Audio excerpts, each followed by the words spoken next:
Hi everyone. For this particular video, I wanted to do some responses to someone who follows the Karl Jobst situation. This channel, as far as I can tell, is run by an attorney who is retired and specializes in patents, trademarks, copyrights, and intellectual property. They also do pro bono work for free on immigration cases in Houston, Texas.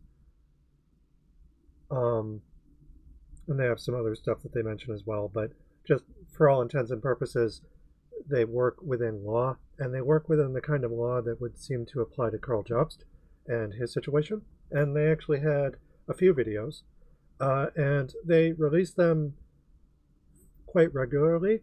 So this video was 15 hours ago, this video was 13 hours ago, and this video was 1 hour ago. So each one of those we're going to respond to basically just one after the other. And I thought what we would do is we would basically watch them as he's talking and talk throughout it and pause to give my thoughts when I feel like it's necessary. At this point, I've seen some other videos as well, and I've tried to find a channel that talks about the Karl Jobst situation fairly often, and has a particular slant that I find conducive to my own thought processes and politics. And this person seems to be the closest. So yeah, that's the video, as I plan on going through these, and let's get started. So here's the first one. This is lawyer on Karl Jobst spent $600,000 plus to ignore his own lawyers. And also bear in mind, I haven't seen any of these yet, so this will be just my raw reactions and thoughts. Hey guys, so new information has come out, and as I promised you to my supporters that I would make more videos as more information came out. So Karl Jobst has been very, very quiet on Twitter recently, as well as on Reddit. And which is a good idea, I think, at this point, especially if he's gonna try and seek acquittal. Obviously very quiet on YouTube, having deleted his last video, so there's no comment section there to look at. Well, so the video that he deleted, I never got a look at it. I don't know if it was him right after trial or right before trial, or just like his thoughts on the judge and all of that, but I don't even know what that video was about. But he had been very active on Discord. Now Discord is where his biggest fans are, and I was wondering, it seemed like kind of a coordinated attack. His echo chamber. On my channel, I was wondering where they were coordinating it from. Got an email, saw these screenshots, and it looks like Discord, Karl's own Discord, is where they're having a lot of these discussions about a den of scum and villainy. Try convincing somebody on that Discord that Karl lost, or the judge was not a. They're saying that judge is a boomer, and well, yeah, but most judges are boomers. Billy Mitchell is a boomer, and two boomers got together to come. Well, I mean, I think that when you're dealing with defamation cases that are surrounding wealthy people who are basically, it's very Charles Dickens' Bleak House, where you basically have these middle class, upper middle class people who are kind of getting into a popularity contest through the law. Like, defamation is obviously something that is, I think, there's, legal importance to it, certainly, but I think that in a lot of these instances, it has as much to do with what people think of each other, which is oftentimes subjective, and there's a subjective element to it, and they're fighting over things that are difficult to quantify in terms of seeking damages for something like this. How do you quantify something like that? And it's more these are cases of pride, where you're going after someone, slap, lawsuit, or otherwise,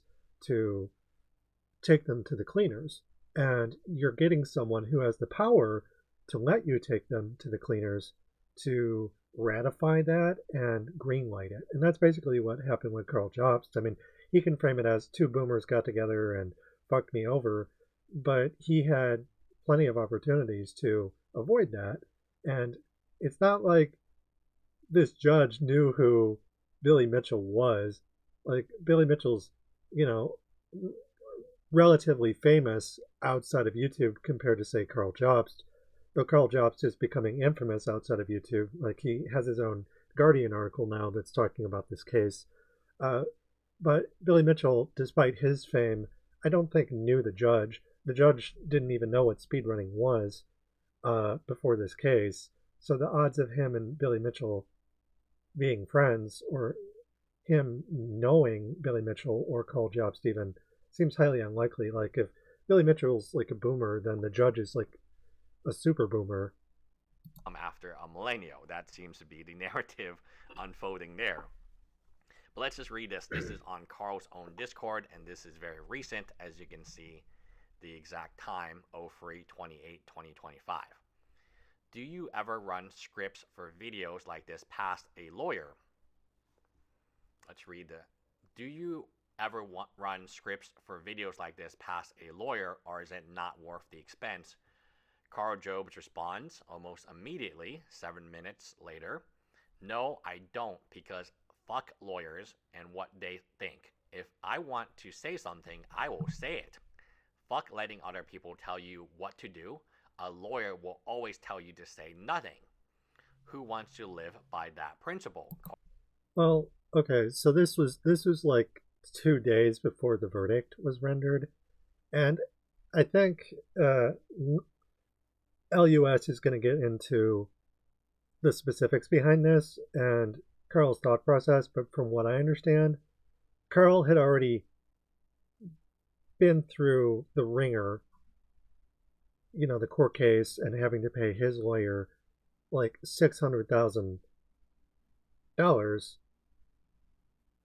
just in his legal proceedings, from what I understand, let alone Billy Mitchell's and the various fees that go into it.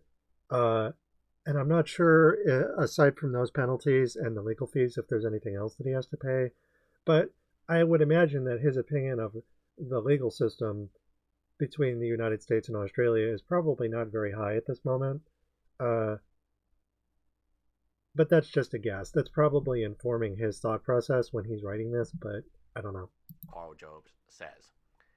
So it seems like and we are going to break this down in two different parts, from the legal perspective as a lawyer and from Karl's perspective as a client. This guy spent $600,000 plus on legal proceedings, again, according to his most recent Twitter.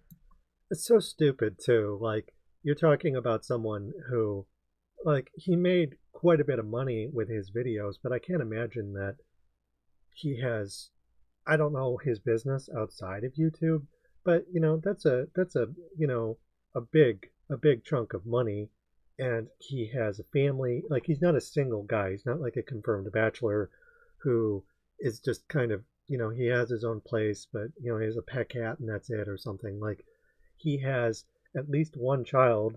He has a wife. I don't know if she works, but from what I understand, Karl's like the breadwinner. You know, so a lot of the money that he makes goes towards his family, and young children are expensive. You know, they have a lot of medical expenses. You have to pay for their schooling, their clothes, their housing, you know, just everything basically. And it's not cheap, especially, you know, if you're middle class, upper middle class, you're used to getting your child toys, and they go to a nice school, and various their the burden of care, or the quality of said burden of care, is higher, so he's going to be paying more. And so yeah, if he, let's say that, you know, Karl makes $1 million a year or something like that, that sounds kind of high, but then again, he does have 1 million plus YouTube subscribers, and his videos, I would say, averaged over 1 million views per video. So I don't know how much money that entails, but I can't. I don't think it's in the hundreds of thousands of dollars per video. I think it's probably in the tens of thousands. But if he did say 10 videos for $10,000 per video in terms of ad revenue, you know, that that would be like a year's worth of income maybe. But that's if it's going really, really well.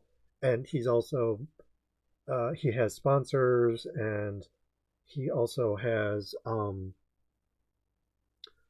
use my code word, or hashtag Karl Jobst at the counter, and you get a discount and he gets a fee. So he would get like commissions, and like this, the sponsors would basically send him a slice of the pie if he would funnel subscribers to these sponsors. So, he has different sources of income, but, at the end of the day, he also has a cost sink through his family in terms of his child or children and his wife. If he's the only person making money, he's basically paying for everything. And he's one of those guys that, has the very trophy wife, happy life mentality. So he strikes me as the kind of guy that would spoil his wife and his kid. Even if he named his kid, Maximus Wong, he did, he would spoil them out of pride. It's like a control kind of thing. So, needless to say, uh, knowing what I know about Karl Jobst, $600,000, not to mention any other penalties and fees that he would have to pay through the court case, and just time and effort and advertising all of this.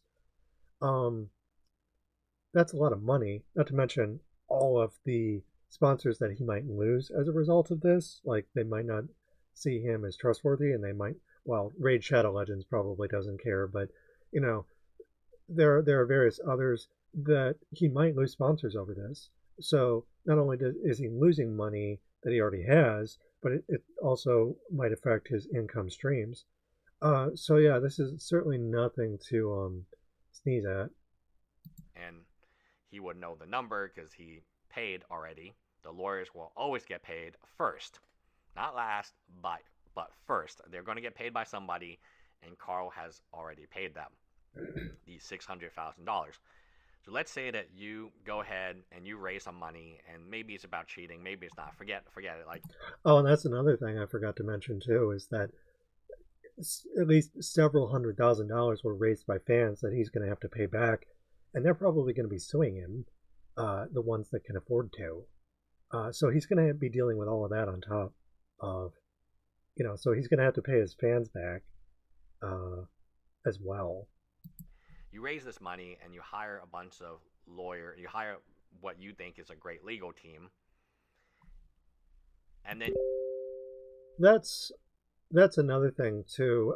When you think that a team is uh, good legally speaking, like OJ Simpson, for instance, had the Dream Team, and I forget the different lawyers involved, but he had like three or four super expensive lawyers, and they were able to get him acquitted. And as far as that goes, if the glove fits, you must acquit. The Chewbacca defense, that kind of thing.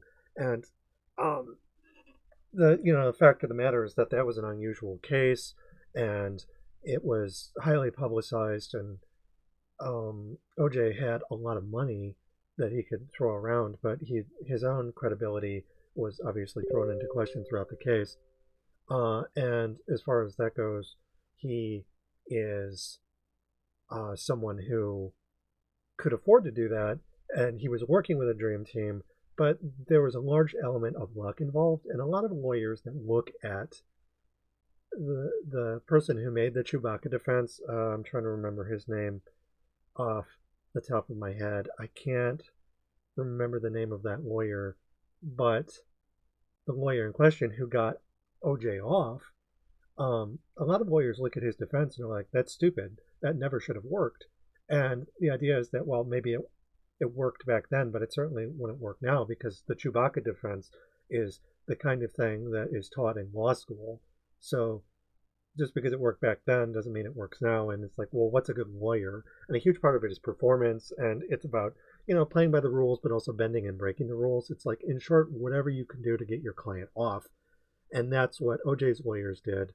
But they were also, money talks, and money motivates lawyers to work hard potentially, but at the same time, it's also entirely possible that you could hire a lawyer who fleeces you and then doesn't work at all. It's like, generally speaking, lawyers that have that kind of retainer are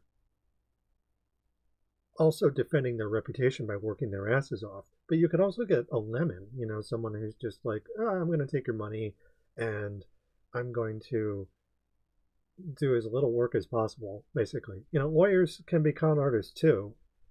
So I think what's going to happen here, where LUS is talking about Karl Jobst and his lawyer, uh, it sounds like Karl may have ignored his own lawyers, but also his lawyers seems like they're fairly expensive. Uh, though then again, defamation cases and just litigation more broadly is expensive. So I don't know if $600,000 for the service that Karl Jobst for the period that it was paid is expensive or not, but I imagine that LUS will talk about that. And you don't listen to what they have to say, right? And in fact, that you're so arrogant that you would make a statement like this. You paid $600,000 for what? Why did you, Karl, pay $600,000? I don't understand.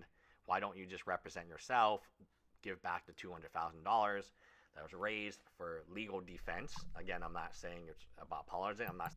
Well, and there's a saying too that he who represents himself has a fool for a client, and LUS is right though in this case that the way that Karl was approaching this case, he may as well have represented himself, and he may as well have not spent anything on the lawyers, especially if he was just going to ignore them anyways. Why have a lawyer? If you're just going to shoot your mouth off and basically torpedo your own case, you might as well have just given the money back and gotten things over with quickly and then paid Billy Mitchell's fees. You would get your day in court, you'd get to say your piece, and then lose anyways. It doesn't really matter if you're not going to listen to your lawyers. So somehow my total legal costs are well over $600K. So any money I received went to my lawyers. I did not intentionally try to deceive anyone or trick anyone, just to defraud them or scam them out of money. Well, yeah, I suppose it's entirely possible that in this case, Karl was saying things that's his argument, anyways. And but the fact of the matter is, his legal costs went to his lawyers, but now he's going to have to pay Billy Mitchell on top of it. So regardless if the money that he got from fans donations went towards his own lawyers or Billy Mitchell's lawyers, I'm not sure exactly how that works. I guess it would go towards Billy Mitchell directly, which would in turn probably pay his lawyers. Though Billy Mitchell strikes me as someone with a fair amount of money, so he already paid his lawyers and then he's just getting his money back through Karl. Doesn't really matter. The point being is that as far as all of this goes, it's Karl communicated things in a very particular way, and now he owes Billy Mitchell money, and by extension, his own fans. Well, I mean, okay, so the $200,000 was raised for a legal fund, and let's assume 100% of the people understood it was about Apollo Legend. You still gotta listen to your lawyers. That's not your money, Karl Jobst. In fact, we can cover the completionist Gerard Khalil, and I could, if I was better at editing and not afraid to be copyright striked by Karl, I would easily be able to play videos where he's basically saying something along the lines of wasting people's money. Mm-hmm. Also, LUS is absolutely right. If you're dealing with other people's money, it behooves one to be cautious. When I was in grad school in Manchester, England, yeah, I went overseas and I was getting my master's. My great uncle gave me a certain amount of money. Now, the money was basically just to cover my living expenses, but I was supposed to pay him back. So the money was basically to tide me over until my stipend. It wasn't a stipend; it was a loan, but it was set up in such a way that it would roll out through installments. But there was this period between when I would be getting my first installment and when I would be arriving at the school where I wouldn't be able to open a bank account. So I would just need a certain amount of money that I could have on hand because otherwise, I just wouldn't have anything. A bird in the hand is worth two in the bush, that kind of thing. But then I got involved with my ex at the time, who basically had not budgeted their own trip because we were flatmates.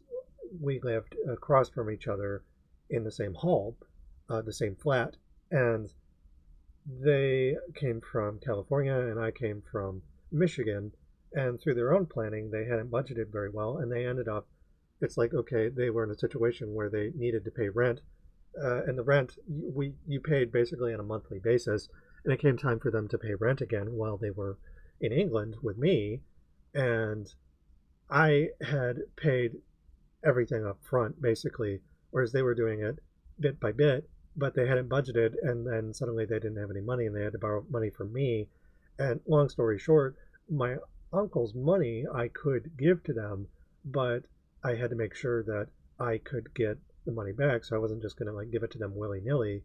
As my grandfather said, never give money to someone unless you're willing to never see it again. So in this case, I'm like, well, I could do it one better, and me, my ex, and a third party who was basically a metamor at the time, had a fairly well-paying job, and they signed the contract along with the two of us, and basically I would give my ex the money so that they could pay their rent, which again wasn't my money, it was my uncle's money, and then the third person would pay me back.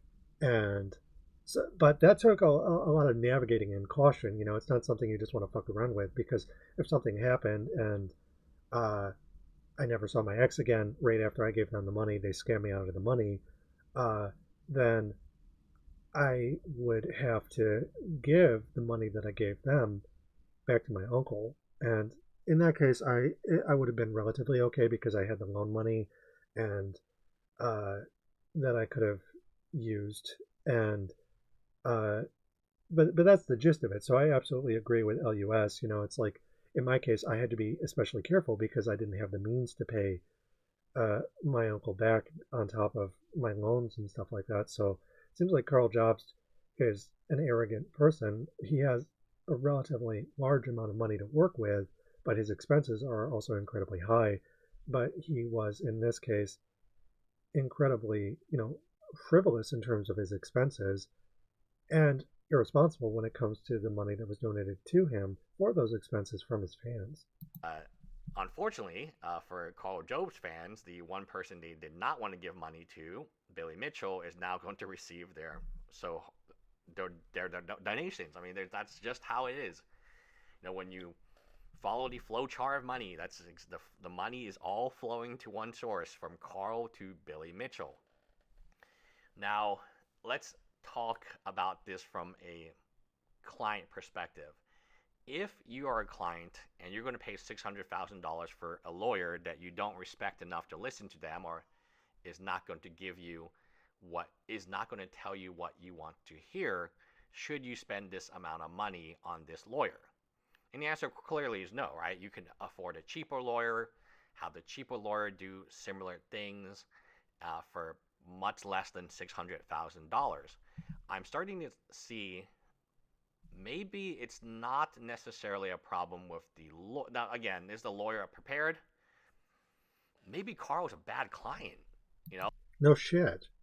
Like, if you tell Karl, please, for the love of God, do not make any videos about Billy Mitchell. We are in a defamation litigation since 2021. Please do not make any videos. And your client is like, fuck you, lawyer. Fuck you. I mean, you could be, and I'm not saying Michael DeWard, Karl's lawyer, is this, but you could be the best lawyer on the planet if your client is going to continue to say these ridiculous things and act against what their best interest is. Again, you are a lawyer, right? You know the law. You went to school for many years. Karl is a layperson. Karl may believe he is a lawyer, but to my knowledge, he does not have a law degree.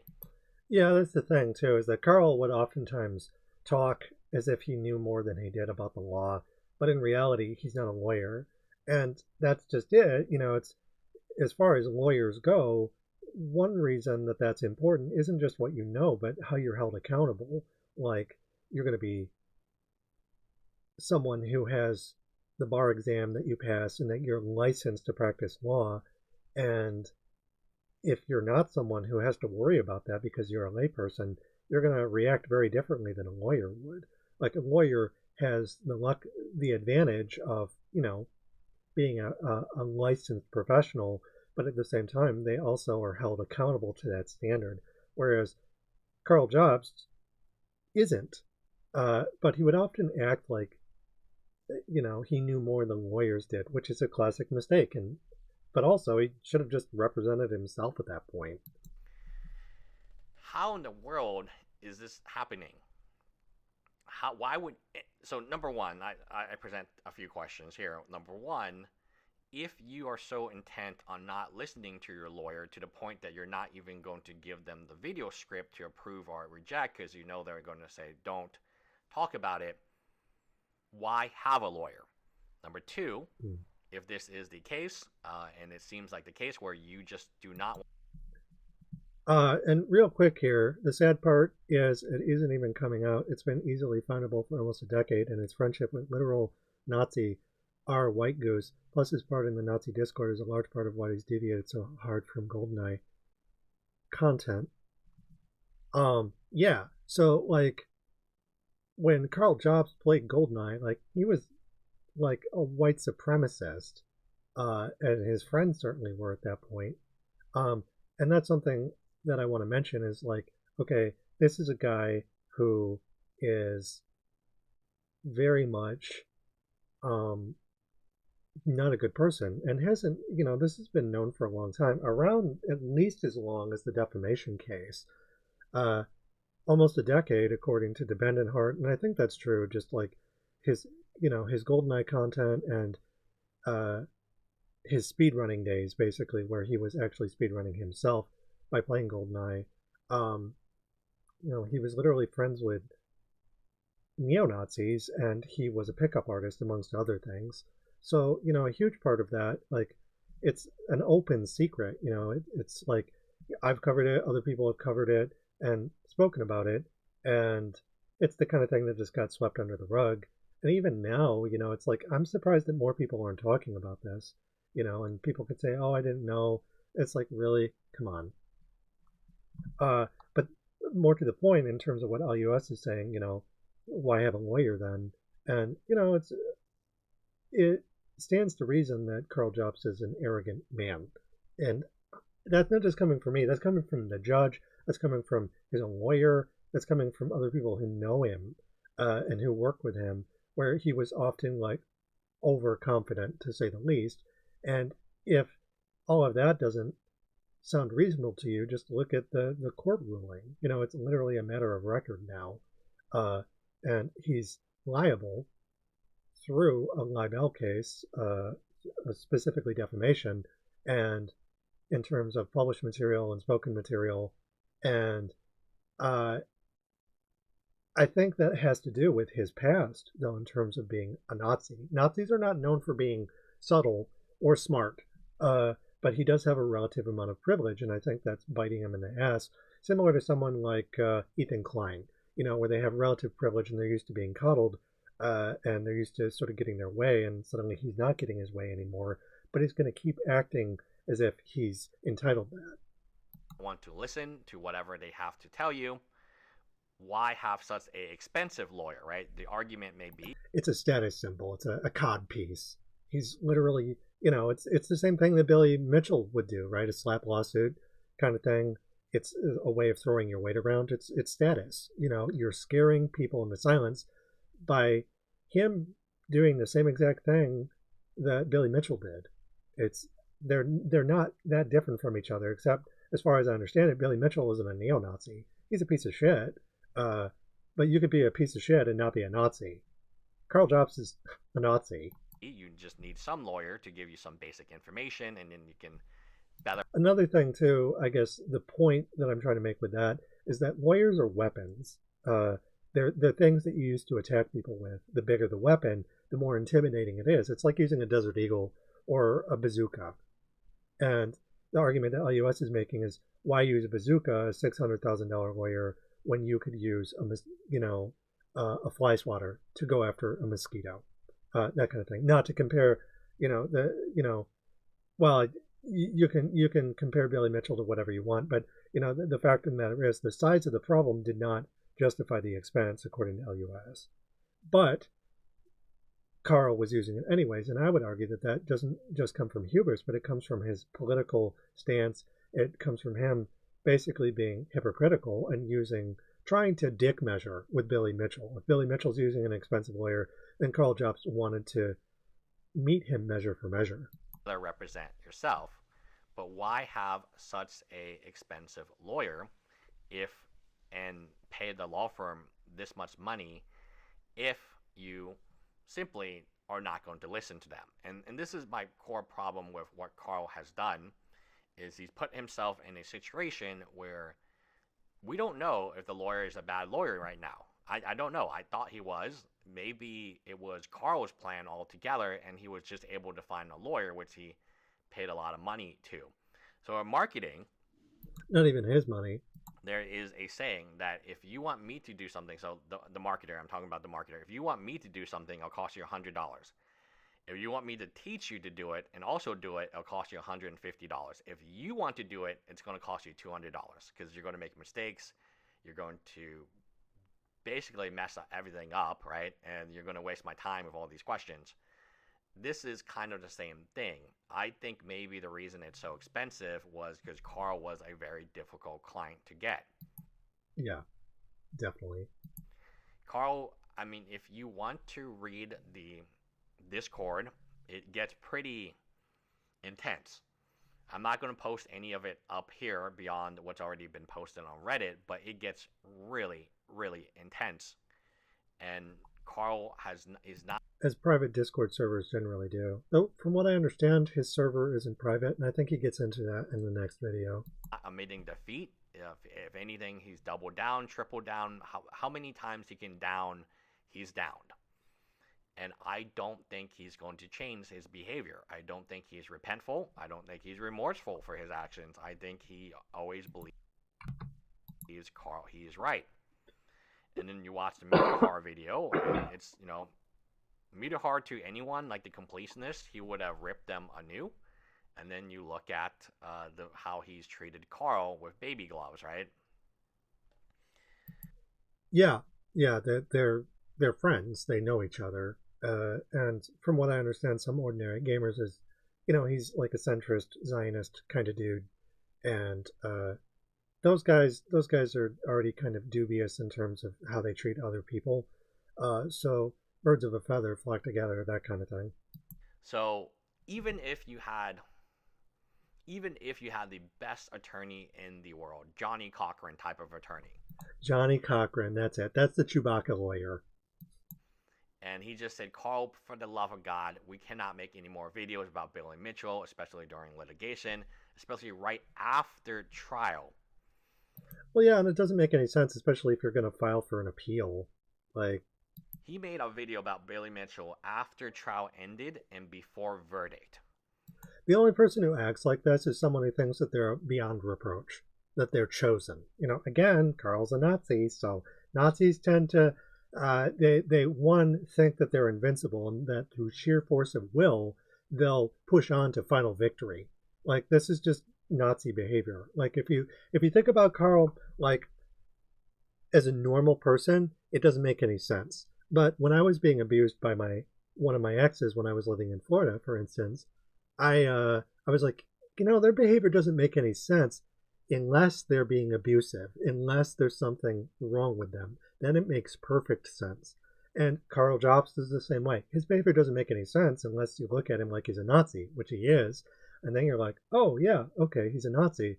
Then suddenly his behavior makes a lot more sense. If you think about him as a con artist, you don't treat him with kid gloves. You don't give him the benefit of the doubt. but you just look at him for what he is, which is, a disingenuous person who's going to take other people's money and use it willy-nilly through matters of pride. Like, he got into this basically $1 million fencing match with Billy Mitchell when he knew that he was in the wrong. That's the kind of thing that a Nazi would do. And he did. And it makes perfect sense because, again, that's what Nazis do. I 100% guarantee you the judge saw that video before making their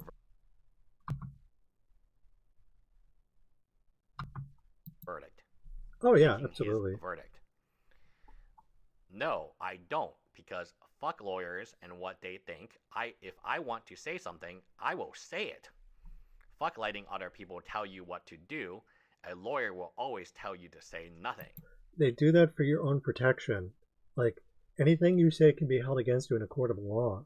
Like, and obviously that's when you're being Mirandized, and I don't know what they say in Australia, but outside of that, anything that you say is a matter of public record.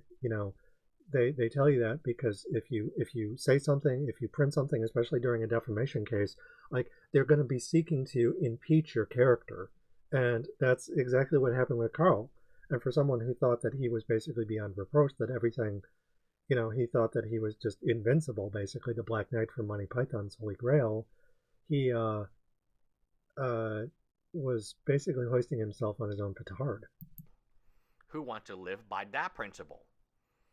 And then you got people supporting it, right? So in addition, I want to draw attention to this. An echo chamber, if you will. Karl making this statement, nobody comes in and says, Karl, you got to be more reasonable. Remember that tweet I showed you in live stream where somebody just asked Karl if he can be humble, and he said no.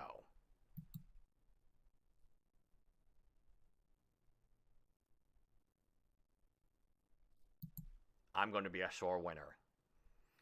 It is astounding to me, right, that somebody would ask for money for a lawyer and then not listen to what that lawyer has to say. It is astounding to me that somehow these bills got...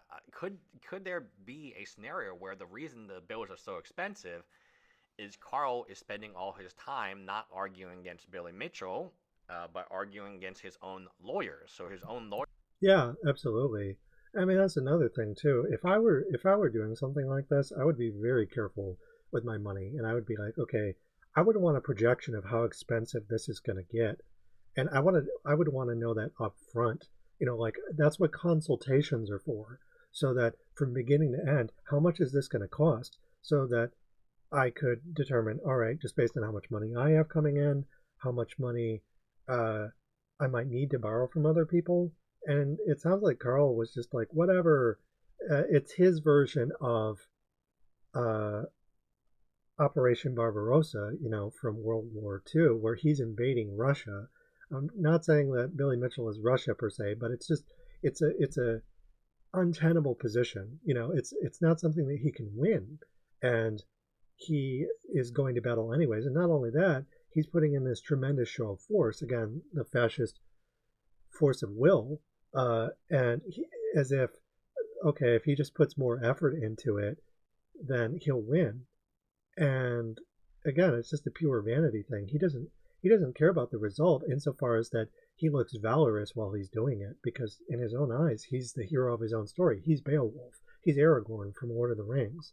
He's Luke Skywalker, and Billy Mitchell is the dragon that he wanted to slay. And, incidentally, I was watching Bad Empanada respond to this, and Bad Empanada was kind of making fun of the judge for saying that Billy Mitchell was, in Karl Jobst's eyes, a dragon to slay. And Bad Empanada's like, oh, well, that's dumb. And I'm like, no, actually, I think the judge was absolutely 100% correct, because Karl Jobst is someone who's looking for a crusade to wage against someone. And oftentimes, if an out-and-out fascist, Karl Jobst has definitely sort of dialed back a lot of his conservative beliefs, at least in public, but you can still see traces of that when he's sparring with Billy Mitchell. Billy Mitchell was the dragon that he wanted to slay. You might be like, that's ridiculous. Well, just look at his behavior. He was talking about this for years, and he spent like over $1 million, going on $1 million at this point. And after all said and done, over $1 million, I would imagine. And uh, to try and defeat Billy Mitchell. So the enemy is both weak and strong, and that's exactly what Karl Jobst did. So I would say, to bad empanada, talking about Karl Jobst. No, actually, it's is absolutely correct. Karl Jobst had a nemesis, and he was no cost was too great. The sky was the limit. And you could see that just in terms of how he's acting. Lawyers are not prepared because they have spent every billable hour addressing Carl's personal beef, right? And that's another thing too, is that Karl was probably, if he was a straightforward client, billable hours as opposed to like a retainer, for instance, where um, Karl was basically on the phone with his lawyers nonstop and ignoring the the meter and just letting it run basically. Again, it's a form of dick showing. And his lawyer, on one hand, you might be like, is he a bad lawyer because he just took Karl's money? Or does he want to try and dissuade his client? And, that's the reality of being a lawyer as well. It's a paid thing that you do. And, but if you're working to dissuade your client won't stop calling you. Are you it is a job. And if your job is to try and talk sense to someone who has no sense, then in the end, you're going to be getting paid regardless. And Jobst is going to be exploiting other people to pay the lawyers. That's not the lawyer's fault. It could there be a situation where the lawyer wants to focus on Apollo Legend and Carl only wants to focus on cheating? I would say that's most definitely true. Like just in my opinion, that seems highly plausible because it's all that Karl Jobst talked about. And Carl's whole point is to prove that Billy Mitchell's a cheater, and Carl doesn't know that there's 5 imputations for I don't know. But when you have a legal bill that large and you're saying fuck your lawyers, that's not necessarily a good sign that you got value from your legal team. Yeah, but that I would say as and in agreement with LUS is that I think that's probably has as much to do with Karl being a difficult client. Like, just because you have a good lawyer or a team of lawyers doesn't mean you can get value out of them if you're not going to work with them. If you're not playing ball, then it doesn't matter how good your lawyers are or how much money you have. And I would imagine after reading this, so Michael DeWard, if you're watching this, money only goes so far. You have to have honor and ethics. I don't see how Michael you can represent Carl anymore when this is his attitude towards you. Yeah, well, that's another thing too. If you eventually you're just fleecing your client, and I think that that's definitely a valid criticism of Carl's lawyer. His attitude towards his lawyers are very plain on Discord. Judges angry at Billy, Billy's son. I mean, I wanted mercy for Carl until I started seeing things on Discord, and I'm just like, wow. I mean, these people have completely lost the plot, right?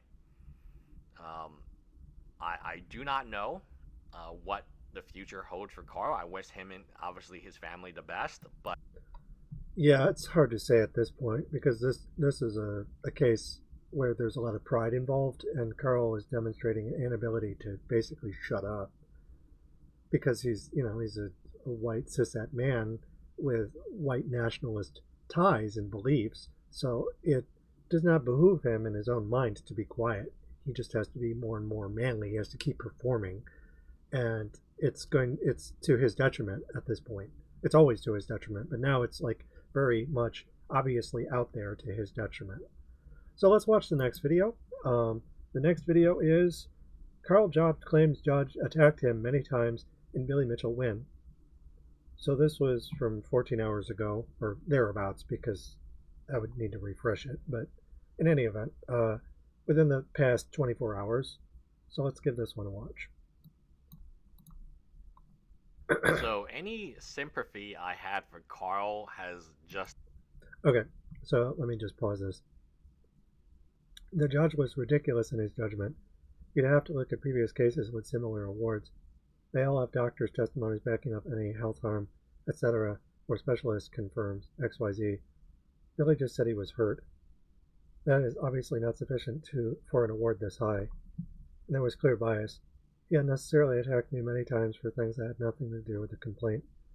There was a similar award last year, but the guy had multiple doctor testimonies who diagnosed multiple health issues due to the statement, etc. And he'd been seeing doctors for years about it. It is ridiculous to just go and say you were hurt without any expert testimony and get this kind of judgment.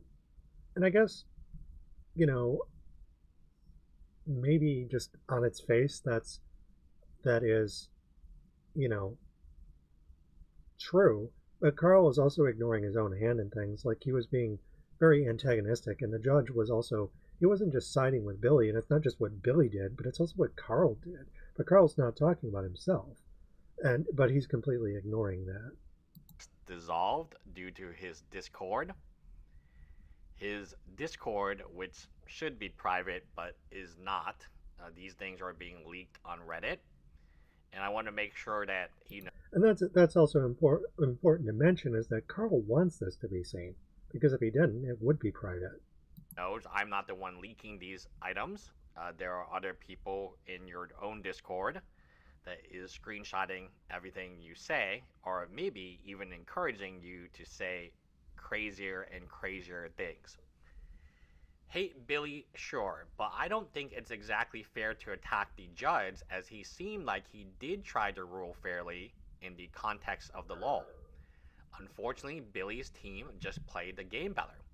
I don't want this comment to be misconstrued as Billy support, but I've seen a lot of chatter against the judge on various places, not as much here, and I feel that misses the mark. Karl responds, "Oh, the judge was ridiculous in his judgment. You have to look at previous cases with similar awards. They all have doctors' testimonies backing up any health harm, etc., or specialists confirming XYZ. Billy just said he was hurt. That is absolutely not sufficient for an award this high, and there was clear bias. He's accusing the judge of being biased. He unnecessarily attacked me many times for things that had nothing to do with the complaint. I haven't read through the other cases, just the doc. There was a similar award last year, but the guy had multiple doctor testimonies who diagnosed multiple health issues due to the statements, etc. And he had been seeing doctors for years about it. It is ridiculous to just go and say you were hurt without any expert testimony and get this kind of judgment. It had nothing to do with reality, other than the judge wanted to make an example out of me, which is not a justifiable reason."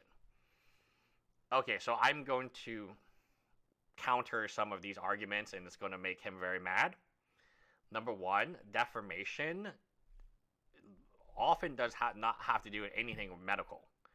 So let's say you defame the... Yes, absolutely. I mean, it's a lot of times defamation it has to do with, as Rocky would say, they don't remember you, they remember the rep. And it's your reputation that's at stake. It's actually not medical at all. Like medical factors can tie into one's reputation. Like if your reputation's in the toilet and you're having panic attacks because of it, that's one thing. And that can certainly factor in. But it's also just my reputation is something I care about, and I'm seeking damages because of that. Brand Coca-Cola. You say Coca-Cola has, bad drugs in there or something like that, and they sue you. Well, no one in Coca-Cola needs to show you their medical history. You've defamed a brand. I would say that Billy Mitchell is a brand. He is going to conventions, and the fact that you defamed him hurt his abilities to collect money and also go to other conventions. So no, someone does not have to be medically injured or see medical professionals for years for you to harm them. That is physical harm you're talking about, and we would be in a very different type of court if that was the criminal proceedings, yeah, instead of a civil proceedings, I guess. Type of harm that you put somebody in a hospital or needing treatment. Defamation is a harm of reputation, not that you have to be hospitalized and treat. It doesn't make any sense. I'm having a hard time understanding the focus on health harm because that's Yeah, well, even if health is involved, again, Karl is like, this is all that it is, and that's all that it can be, and that's just not true. very. I mean, most of defamation happens to very large brands.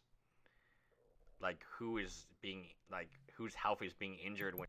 Now, I will say that when you're dealing with large brands or corporations, corporations will basically talk about themselves from a legal standpoint like people, and they'll see, through the Protestant ethic, a harming of profit is a scene of a harming of the corporate body. So there is something to be said there about it, but in terms of just individual people, that's not how that works. But if you have people that are wealthy enough, like the owner class, if you have a client whose worth or reported worth is in, multiple millions of dollars, then, defamation is they start to apply these types of concerns the way that a corporation would, where their health is tied to their wealth. When you defame Nike or Tiffany or I mean, defamation happens when you go after the reputation. I hope there's no physical harm being done as well, but okay. And then the other thing I want to go ahead and attack is very simple. The fact that he says there was clear bias. He unnecessarily attacked me many times for things that have nothing to do with the complaint. That's just not true.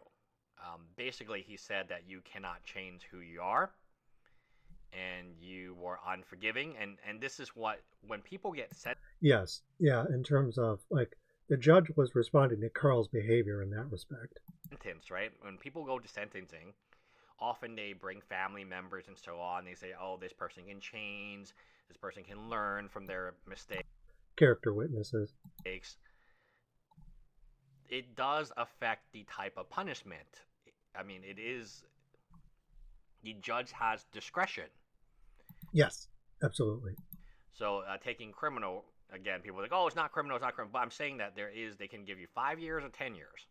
There's a range of damages available, and the judge has the discretion to choose the higher range or the lower range. And it's not about attacking or proving that you are an example. I mean, some of this stuff is, he uses ridiculous again, and saying that there has to be expert testimony. There does not. If it's obvious to the layperson that you damaged Billy Mitchell's reputation with your statements, then there does not need to be experts to tell you that.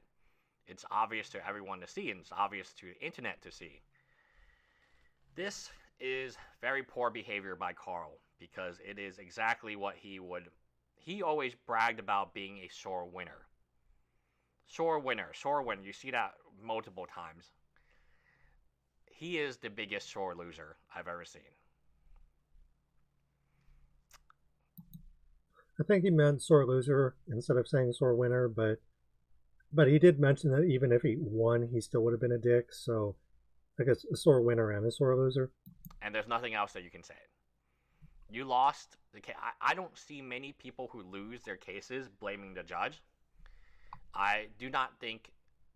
Well, it's kind of conspiratorial too. Like, obviously, it depends what the case is, because if it's a civil case and you have like a powerful white judge or a judge in the pocket of some like politician or something, the Supreme Court, for instance, and Trump, you can certainly make arguments like that. But if it's just like a smaller case, something like this, where this is all completely preventable, then like this kind of thing, this is just a bruised ego from Karl.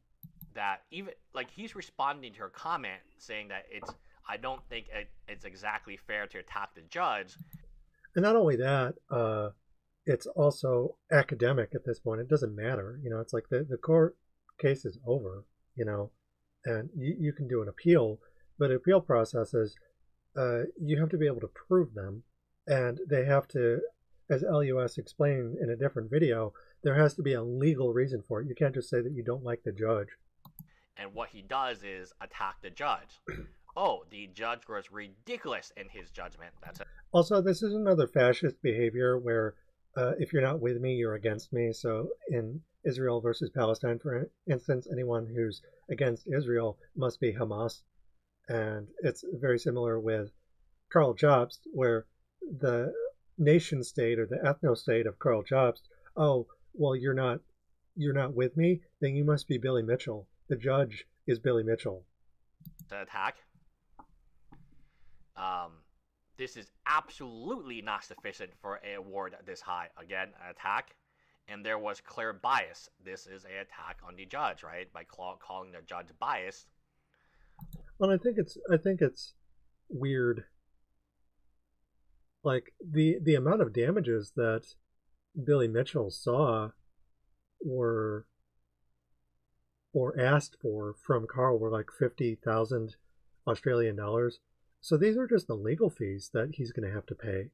And I guess the judge could have been like, oh, well, you can only pay part of that. But he's making him pay the full amount because Karl Jobst is a giant asshole.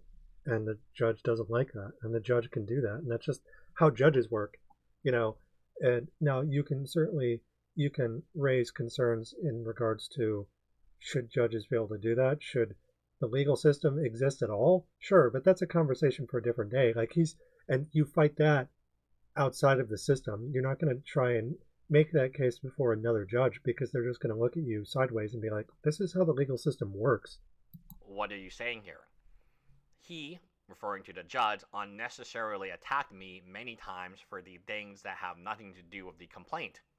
Again, another attack on you have to understand the judge knows Karl is going to be upset.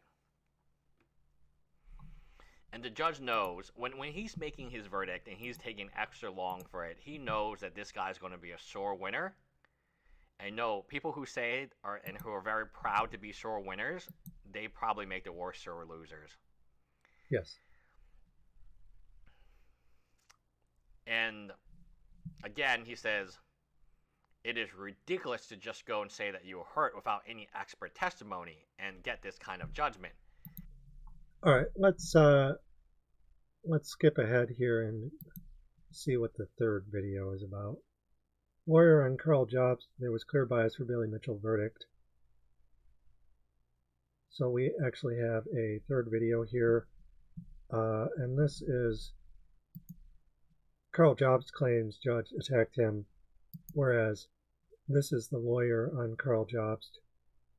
So the lawyer that Karl Jobst paid is basically saying what Karl said. So LUS up until this point has said that there might be some ethical concerns in regards to Karl's lawyer just taking his money, enabling him basically. And it sounds like, just for the title of this video, that might be the case. I actually wanted mercy for Karl Jobst and his family, and I did ask this repeatedly for Billy Mitchell.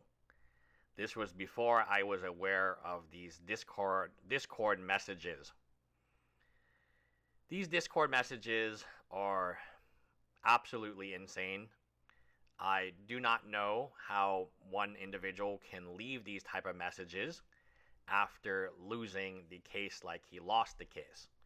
So to read you what Karl was saying, I have to give you the context of what they're doing.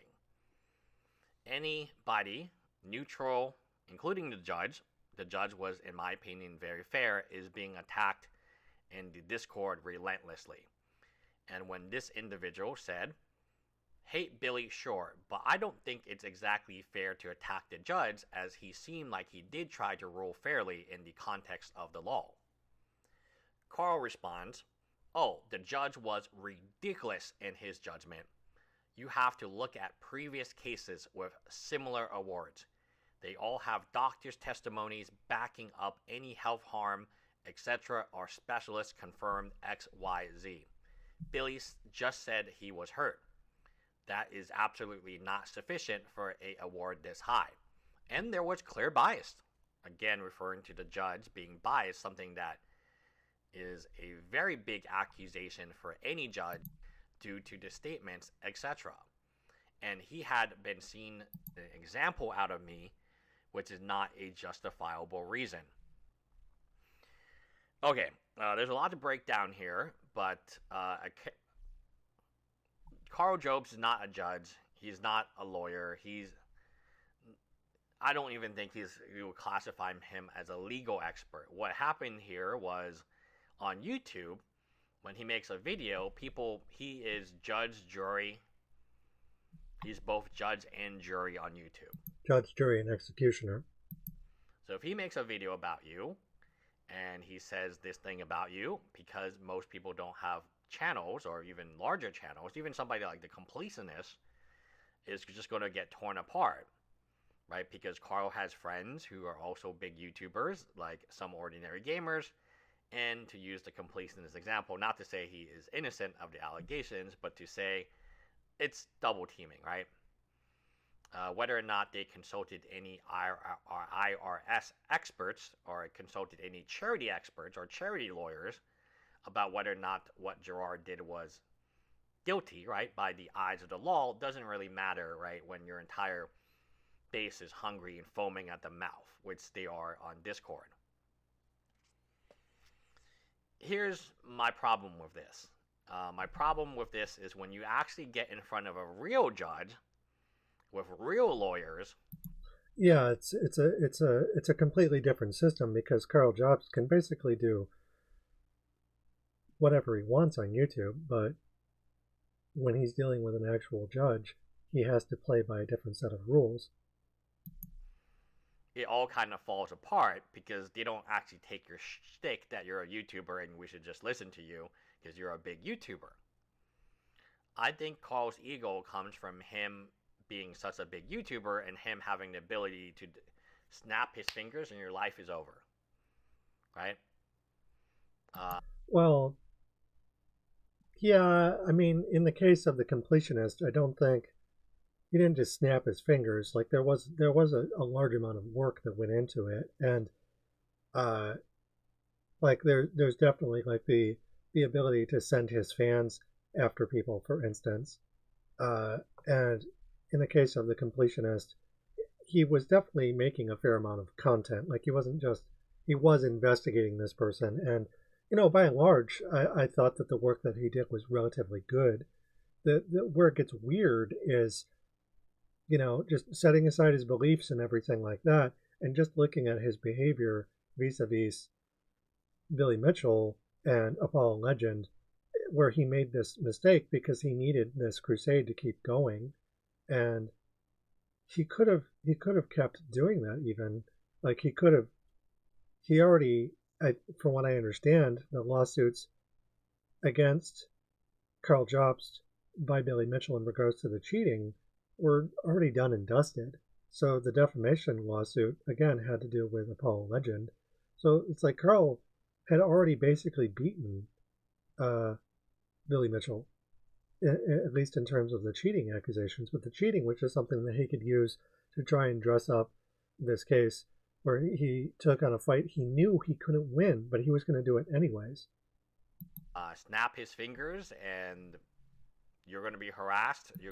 And my point being is that you're not just snapping your fingers. Like there's a large amount of theater and deception, and in terms of the Completionist muckraking that went into that. But he is right in that you do have a fan base, you're not held accountable, and you can point fingers at someone. But in Karl's case, just to give him a little bit of credit in regards to like the Completionist, or even Billy Mitchell in regards to the cheating side of things, he did work fairly hard to expose and discuss that in a way that felt, relatively well researched. But he did not. That doesn't give him the right to act how he was in front of the judge. I'm not saying that you can't critique judges and you can't do this or that, but he's expecting that he can just snap his fingers and get what he wants. Absolutely. And that's how he's acting now. You're going to be bullied. You're going to live through a nightmare. It was a nightmare for Billy Mitchell. It must have been, and it's still probably a nightmare, even though he won, given some of the stuff I've read. The Discord tells me who Karl actually is. So there is the public facing Karl, right, on Twitter and saying kind of a little humble. I thought he was a little bit humbled, right? I thought he was okay. And then there's the private Karl, the real Karl, who is in the Discords, not realizing everything he's saying is being screenshotted and sent to Reddit.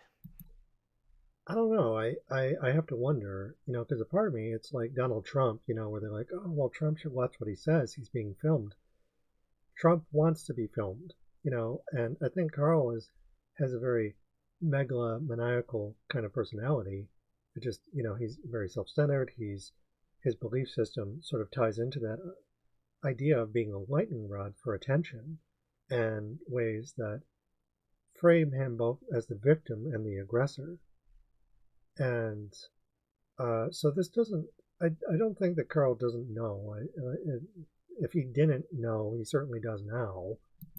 For a careful analysis. And how could he not know? I mean, he's such a careful researcher in terms of, a lot of the content that he was making. It's like the only way that this would happen is that if he were doing it deliberately to a certain extent. Now, the degree to how deliberate, how much did he know,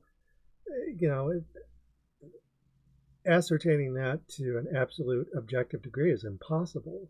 We can only speak, in the quality of his actions.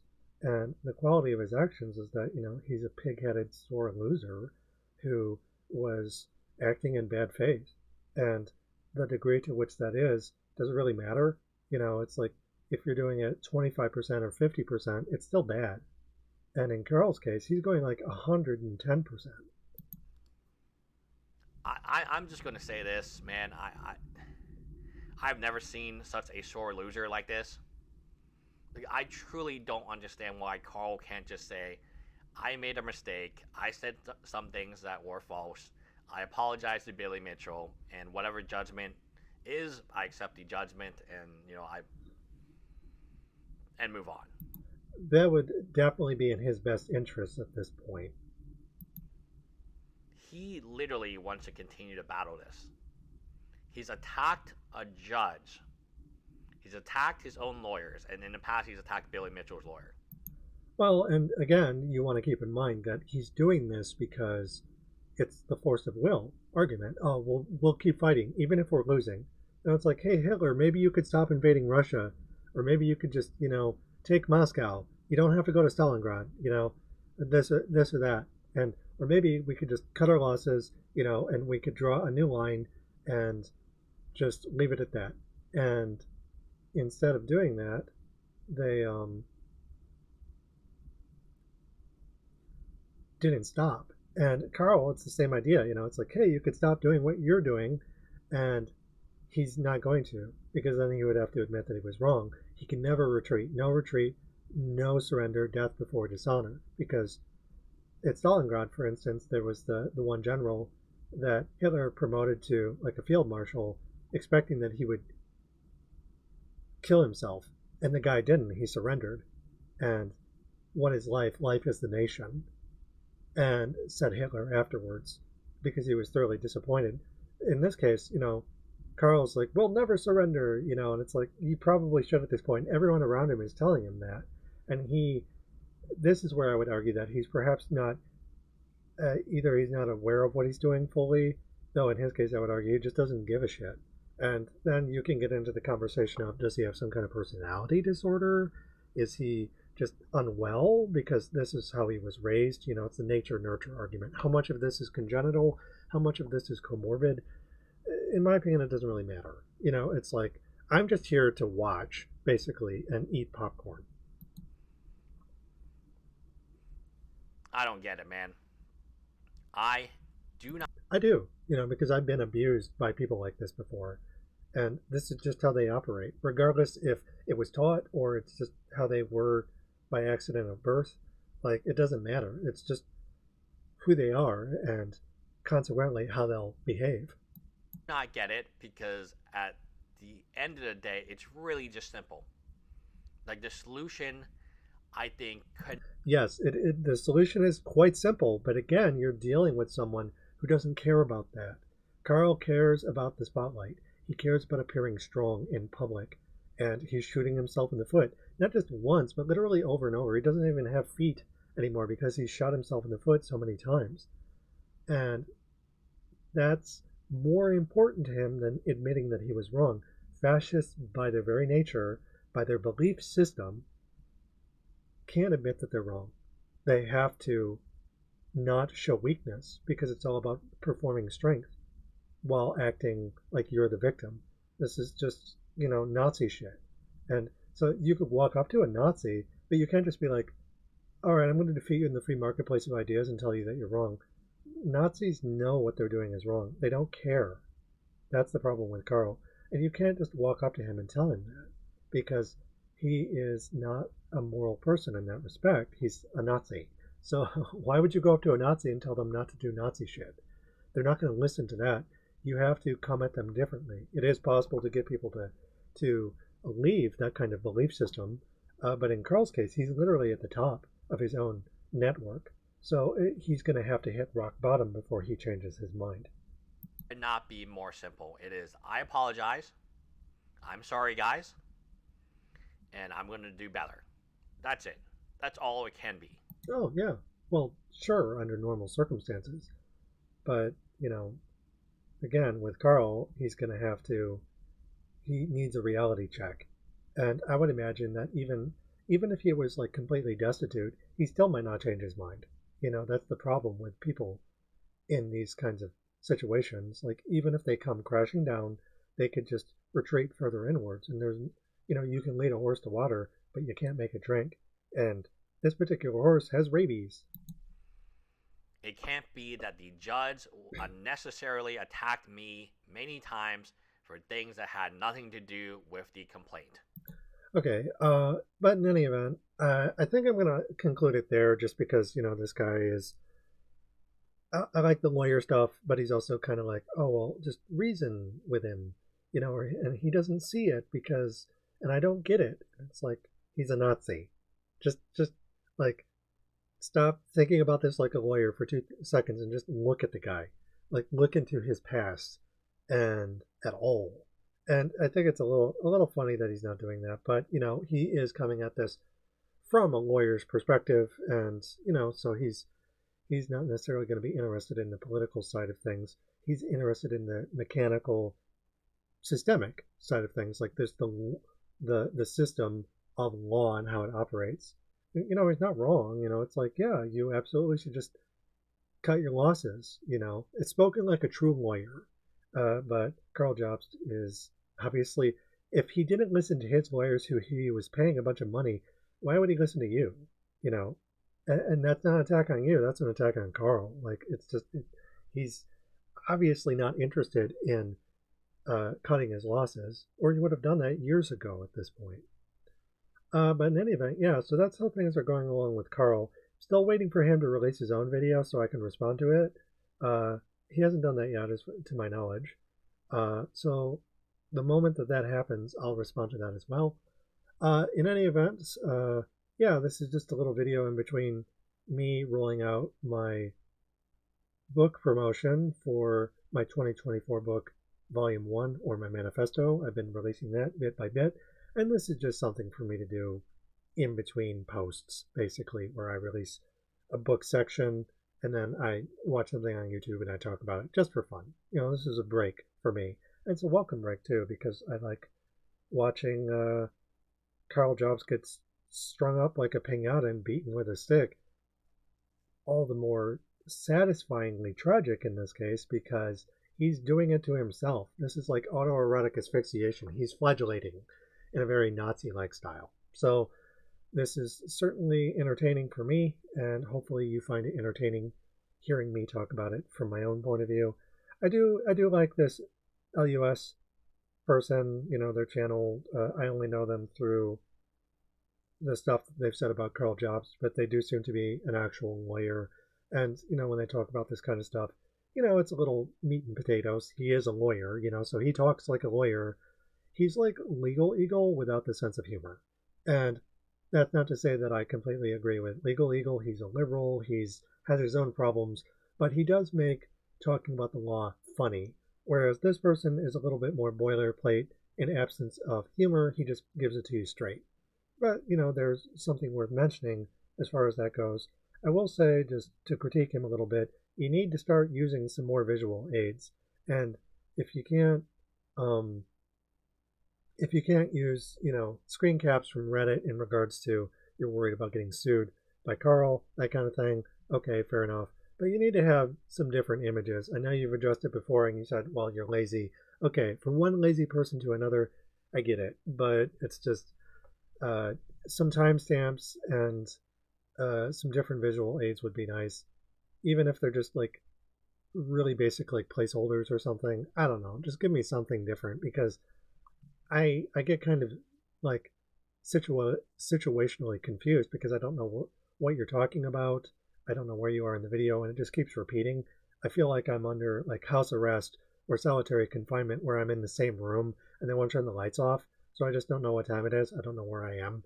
That's kind of the effect that I'm having from you using the same screen caps over and over over a series of videos. It's literally like the same 4 or 5 images at this point. So if you're going to be talking about like highly specific things and you're going to be quoting someone, uh, just have the image that you're quoting. And you're not even doing that. So it's like, I get being lazy, but at this point, you're kind of shooting yourself in the foot a little bit. It's like, I'm the jury and I need a visual aid, and don't just have a random image. Just use the image that you're talking about, please. But yeah, in any event, I'm going to cut things off here. I hope you liked the video, and if you want to hear more from me about something specific, or you just have thoughts and feelings about this particular video, just leave them in the comment section. And I usually respond to things, if people are acting in good faith anyways. But until next time, thanks for watching, and stay tuned for the next one.